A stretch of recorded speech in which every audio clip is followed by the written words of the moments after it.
আসসালামু আলাইকুম। আজকে আপনাদের মাঝে শেয়ার করব বাচ্চাদের নায়রা ড্রেস কাটিং। খুব সহজ নিয়মেই আপনারা ঘরে বসে এই ড্রেস কাটিং ও সেলাই করতে পারবেন। আমি এখানে বডির জন্য এক কালারের 11 ইঞ্চি কাপড় নিয়ে নিলাম। আমার বডি হবে 10-25 ঝুলের নায়রা ড্রেস।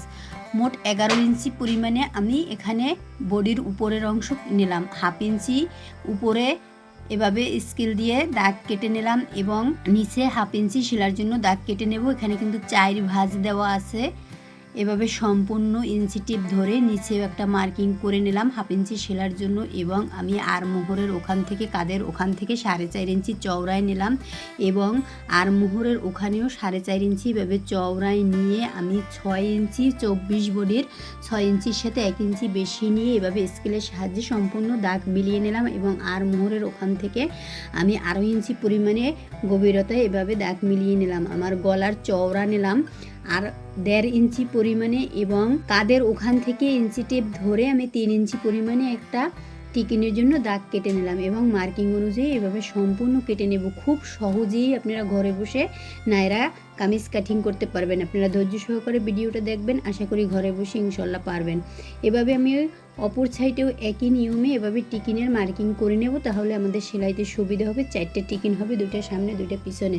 বা সম্পূর্ণ আমার উপরের অংশ নায়রা ড্রেসের উপরের অংশ কাটিং হয়ে গেছে। এখন আমি এখানে ইঞ্চি টিপ ধরে মেপে দেখে নিলাম কাপড় কতটুকু পরিমাণে আছে। এখানে 1 গজ পরিমাণে আছে। আমি এই কাপড়টা এখন একদম পুরো ওপেন করে নিলাম বা সম্পূর্ণ আমি 2 ভাঁজে ভাঁজ দিয়ে নিলাম।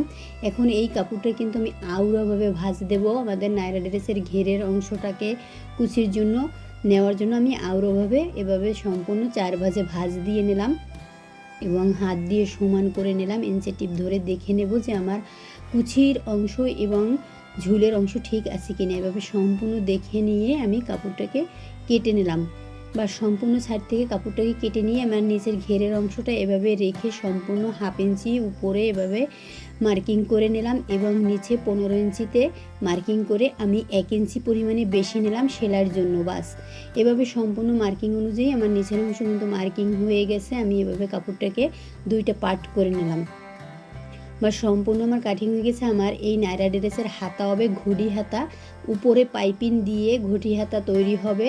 ঘটি হাতা 2 রকমের হয়, একটা নিচে একটা উপরে পাইপিং। আমি উপরে পাইপিংয়ের হাতা তৈরি করবো। এভাবে ইঞ্চি টেপ ধরে আমি 1 ইঞ্চিতে একটা মার্কিং করে নিলাম সেলাই সহ। আমার যেখানে মার্কিং হয়েছে ওখানে পাইপিং বসাবো, আপনাদের সেলাইতেও দেখাবো। বাস আমি 4.5 ইঞ্চি হাফ ইঞ্চি উপরে সেলার জন্য মোট 5 ইঞ্চি পরিমাণে কাপড় নিয়ে আমি এখানেও আরও ইঞ্চি পরিমাণে ডাউন দিয়ে এভাবে সম্পূর্ণ মার্কিং মিলিয়ে নিলাম। আমি কিন্তু সাইড থেকে কোনো হাতার মুখের অংশ কাপড় কাটলাম না, কারণ ওটা কুচির ভিতরে চলে যাবে, এজন্য সম্পূর্ণ এভাবে কাটিং করে নিলাম বা সম্পূর্ণ কাটিং হয়ে গেছে। এখন আমার বাড়তি যে কাপড়টা আছে আমি এভাবে সম্পূর্ণ 2টা বেল্টের জন্য কাটিং করে নিলাম।